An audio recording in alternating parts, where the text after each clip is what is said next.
Ano na naman ito? May reklamo kay Beyonce. Grabe ang revelasyon. Sino ang nagreklamo? Si Papa ito ba? Mga viewers ba?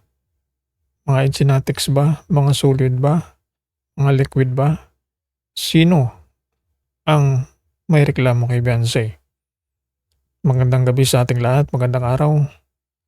Pakisupport po ang ating munting channel para sa trending na ating pag-uusap dito po sa mundo ng kalingap. Ang ating kinaabangang EDC forever. May reklamo. Hindi umano kay Beyonce. Anong reklamo?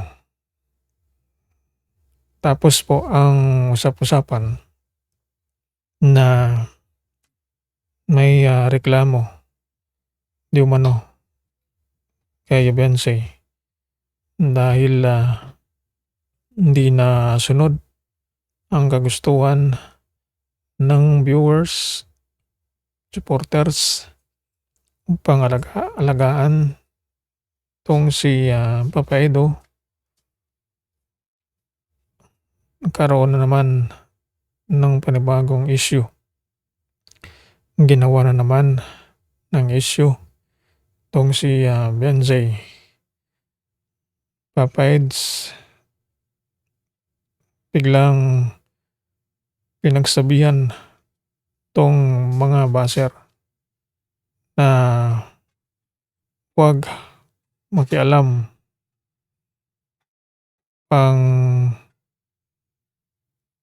huwag nating pakialaman ang mga buhay ng may buhay pang hindi masira itong ating samahan. Kaya ito ay isa sa mga dapat pagtuunan ng pansin ng mga viewers at ni Papa Edo pagbabantay dito kay Beyonce. Lahat po ng mga kilos at galaw ay lagi nilang pinupuna at pinapansin. Lagi na lang sila nirereklamo at hindi makontento ito po sa mga galawan ni Beyonce. Hindi naman tama na gawin yon dahil kanya-kanyang buhay ang sa mga tao. Hindi pwedeng pakialaman kung ano ang yung buhay mo. May mga privacy ang bawat isa sa atin. Walang karapatan ang bawat isa na imasukan ang ating mga buhay dahil tayo ay may kanya-kanya at hindi saklaw ng ating karapatan na mangimasok sa buhay ng may buhay.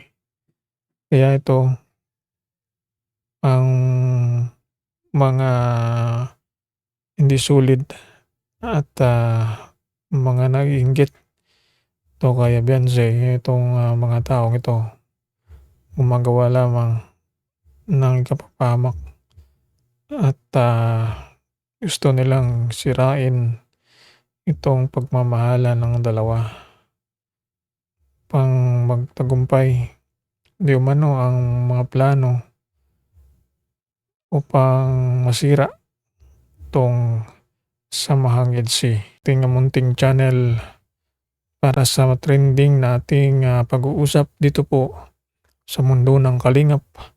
Ang ating kinaabangang EDC forever. May reklamo. Hindi umano kay Beyonce. Anong reklamo? Tapos po ang usap-usapan na may reklamo di umano kay Beyonce dahil hindi na sunod ang kagustuhan ng viewers, supporters upang alagaan 'tong si, Papa Edo. Nagkaroon na naman ng panibagong issue. Ginawa na naman ng issue 'tong si, Beyonce. Papa Eds, biglang pinagsabihan 'tong mga basher na 'wag makialam, pang 'wag nating pakialaman ang mga buhay ng may buhay, pang hindi masira itong ating samahan.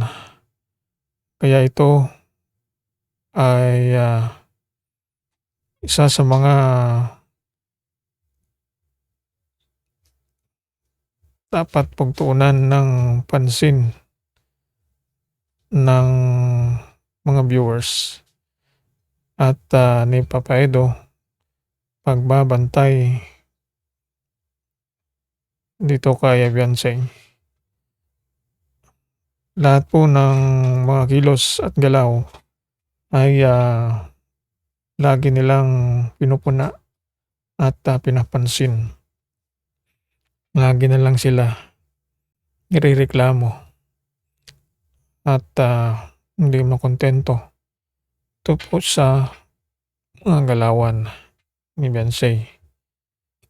Hindi naman tama na gawin 'yun dahil, kanya-kanyang buhay ang sa mga tao. Di puwedeng pakialaman kung ano ang yung buhay mo. May mga privacy ang bawat isa sa atin.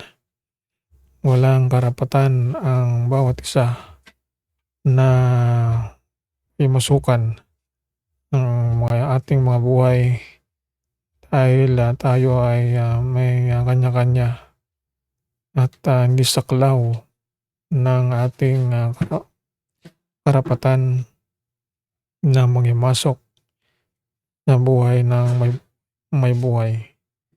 Kaya ito ang mga hindi sulid at, mga naiinggit 'to kay Beyonce, itong, mga taong ito gumagawa lamang ng kapapahamak at, gusto nilang sirain itong pagmamahalan ng dalawa, pang magtagumpay di umano ang mga plano